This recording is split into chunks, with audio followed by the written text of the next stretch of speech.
Hello મિત્રો, જય શ્રી કૃષ્ણ, જય Dwarkadhish. Welcome back to my new vlog મંથન એન્ડ સેજલ આહિર વ્લોગ ચેનલમાં તમારા બધાનું હાર્દિક સ્વાગત છે. તો કેમ છો બધા? મજામાં?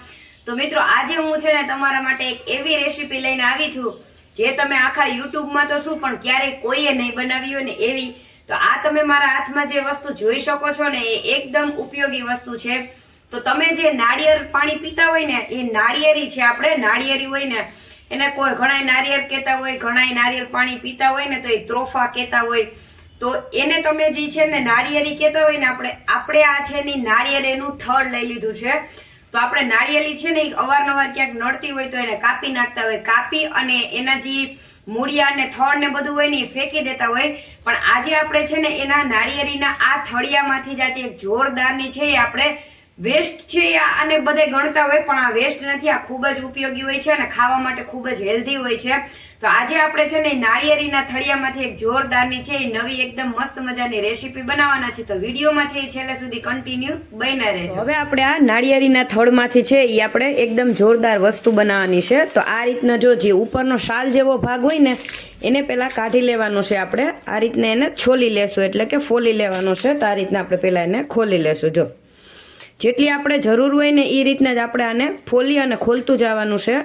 બાકી વધારાનું છે એ તમે સાચવી અને રાખી શકો છો. તો આપણે વધારે નહીં ફોલીએ, જેટલી જરૂર છે એટલી જ આપણે પહેલાં થોડું જ છે એ ફોલશું આને આ રીતના. તો તમે જોઈ શકો છો આપણે આ રીતના જો જેટલી જરૂર હતી ને એટલું આપણે કાઢી લીધું છે. અને હવે છે ને આ એકદમ છે ને પોચું હોય છે. જો આ રીતના તમે જોશો ને તો આ રીતના આપણે ઉપરનો જે આ રીતના ભાગ હોય ને એને આપણે કાઢી નાખશું અને આ બાકીનું છે એને આપણે આમ સાઈડમાં રાખી દઈશું. અને આપણે છે એક થાળી લઈ લેશું અને સાથે સાથે છે ને અહીંયા આપણી પાસે આ ખમણી છે તો તમારે છે એ ખમણી લઈ લેવાની છે. તો આને તમે સીધે સીધું કટ કરી શકો અને આ રીતના તમારે કાપી લેવાનું છે. જોઈએ ને આ રીતના કટ કરવાનું છે. તો આ રીતના આપણે કટ કરી લીધું છે. હવે એને આપણે આમ ઝીણું ઝીણું છે એ ખમણીમાં ખમણી લેશું. પહેલાં જો આ રીતના છે એ થઈ જશે. તો આ રીતના આપણે પહેલાં એને ખમણવાનું છે. તો ખમણી લઈએ પહેલાં બધાને.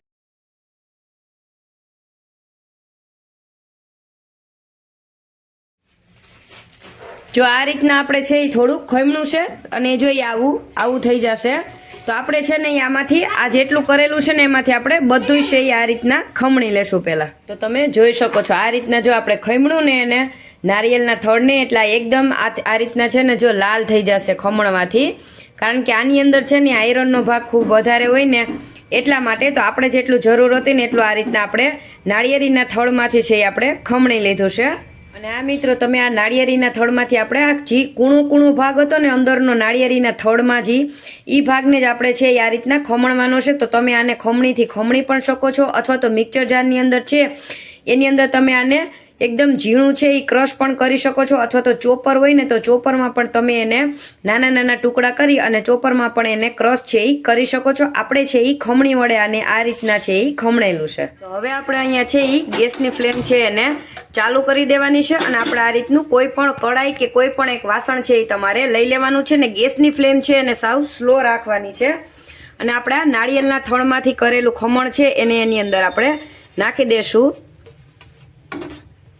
તો તમે છે એ આ નાળિયેરના થડ છે એમાંથી આ રીતના એકદમ સરસની રેસીપી છે. ક્યાંય પણ જો તમને આ રીતના નાળિયેરી કાપેલી હોય ને તો એનું થડ મળે તો એકવાર છે આ રેસીપી તમે જરૂરથી ટ્રાય કરજો. તો હવે આપણે આને આ રીતના કડાઈમાં નાખી અને આને છે એ શેકવાનું છે એકદમથી.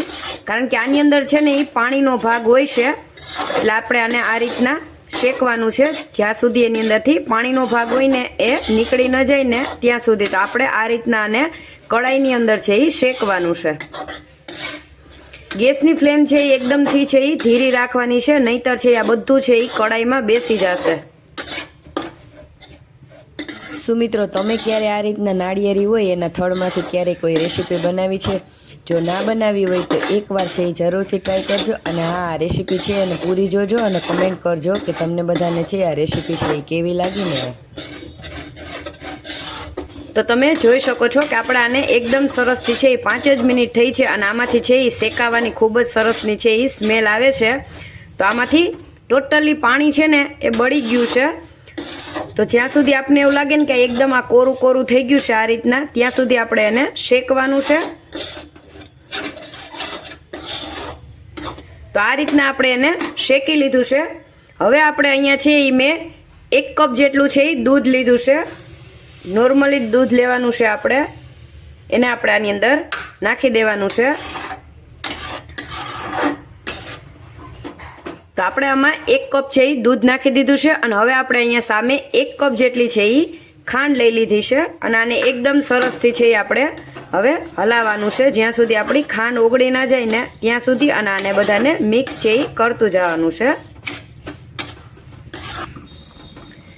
તો તમે જોઈ શકો છો આ રીતના આપણે 1 કપ ખાંડ અને 1 કપ દૂધ નાખી અને આ રીતના જેમ જેમ ખાંડ ઓગળશે ને એમ આપણો આ એકદમ સરસથી છે આ બધું મિક્સ થવા લાગશે અને આવી રીતના ઉકળવા લાગશે. તો આપણે હવે આને એકદમ ધીમી આંચ ઉપર આ જ રીતના જ્યાં સુધી આપણું ખાંડ છે એનું પાણી છે એ બળી ન જાય ને ત્યાં સુધી આને આપણે આમનમ છે એ ગેસ ઉપર થવા દેવાનું છે. એટલે બધું પાણી છે એ બળી જશે ખાંડનું છે ને એ. અને હા મિત્રો, તમે ખાંડની જગ્યાએ ગોળનો ઉપયોગ પણ કરી શકો છો. તો આપણે છે એ ખાંડનો ઉપયોગ કરેલો છે.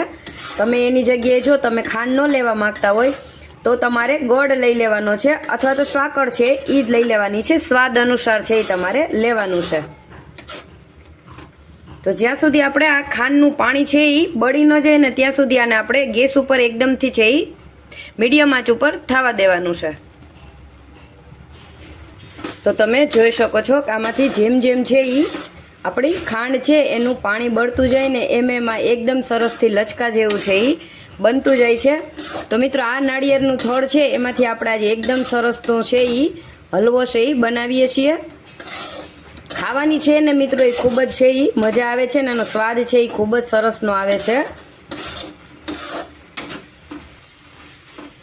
તો તમે જોઈ શકો છો કે આપણું ખાંડ છે એ એકદમથી છે એ હાવ એટલે હાવ એનું પાણી છે એ બળી ગયું છે. તો અહીંયા આપણે આ રીતના 5 ચમચી જેટલું છે એ ઘી નાખવાનું છે. વધારે નથી નાખવાનું કારણ કે આમાં તેલનો ભાગ ઓલરેડી છે એ આપણી નાળિયેરી હોય એની અંદર તેલનો ભાગ ઓલરેડી હોય છે. તો આપણે જાજુ ઘી છે એ નથી નાખવાનું.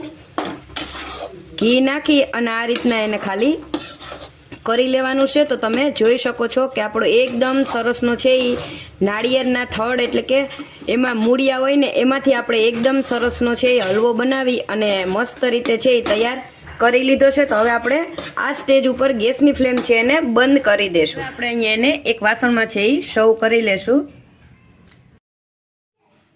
અને હા મિત્રો, તમે આમાં છે કાજુ બદામ કિસમિસ અને ડ્રાય ફ્રૂટનો ઉપયોગ પણ કરી શકો છો. પણ અમારે છે ને મંથનભાઈ કે એમાં ડ્રાય ફ્રૂટ છે એ ખાતા નથી એટલે આપણે નાખેલા નથી. તો તૈયાર છે મિત્રો આપણો નાળિયેરના થડમાંથી બનાવેલો એકદમ સરસથી છે એ હલવો, એકદમ ટેસ્ટી અને એકદમ હેલ્ધી.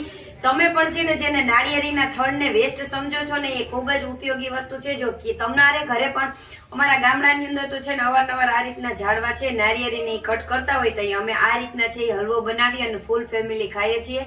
ખાવાની છે એ ખૂબ જ મજા આવે છે. તો તમે પણ છે એ તમારા ઘરે એકવાર આ રીતના જો ક્યાંય નાળિયેરીનું થડ હોય એ કાપેલી હોય ને એનું થડ મળે ને તો એનો એકવાર છે એ હલવો બનાવજો. ખાવામાં છે ખૂબ જ ટેસ્ટી અને ખૂબ જ હેલ્ધી છે. તો તમને બધાને છે મારો નાળિયેરીના થડમાંથી બનાવેલો હલવો છે એ કેવો લાગ્યો એ કમેન્ટમાં જરૂરથી જણાવજો. વિડીયો પસંદ આવે તો વિડીયોને લાઈક કરજો, શેર કરજો અને ચેનલ પર નવા હો તો ચેનલને સબસ્ક્રાઈબ કરજો.